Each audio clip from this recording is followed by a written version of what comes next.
Block के वेंड्रो गांव के पास पहुंचा हूं। एक ज़माने में ये इलाका काफ़ी मशहूर हुआ करता था।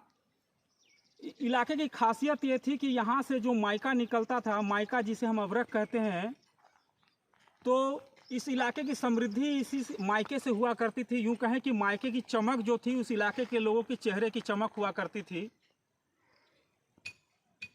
कहानी ऐसी है कि कोई विदेश की कंपनी, जो कि चूँकि ये उस समय वो इलाका पूरा अंग्रेज़ों के शासन का हिस्सा था, उस समय इस गांवा ब्लॉक में, गिरिडीह जिले के गांवा ब्लॉक में अंग्रेज़ों के द्वारा एक कंपनी लाई गई थी। वो कंपनी यहाँ माइनिंग करती थी।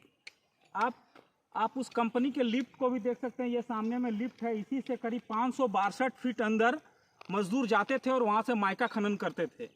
मेरे साथ जगदीश यादव जी हैं, काफ़ी अनुभवी आदमी हैं, यहाँ के बुजुर्ग हैं। मैं इनसे कुछ जानना चाहूँगा कि क्या कैसे होता था उस समय माइका, थोड़ा सा आप बताने की कृपा करेंगे।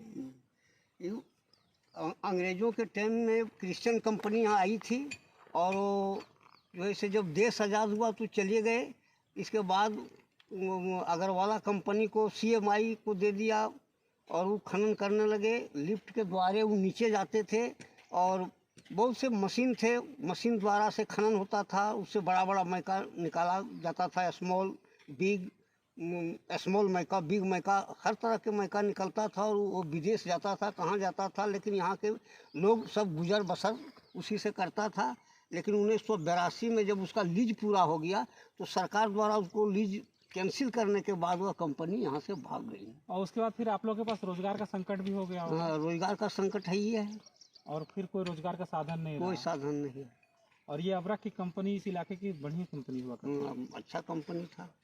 तो आप लोग क्या चाहते हैं कि फिर से ऐसी कंपनी आए इस इलाके में? अगर आवे और चलावे, सरकार उसको चालू करे तो अच्छा है। तो इससे मतलब इस इलाके में में फिर जो है से रोशन बढ़ सकता है।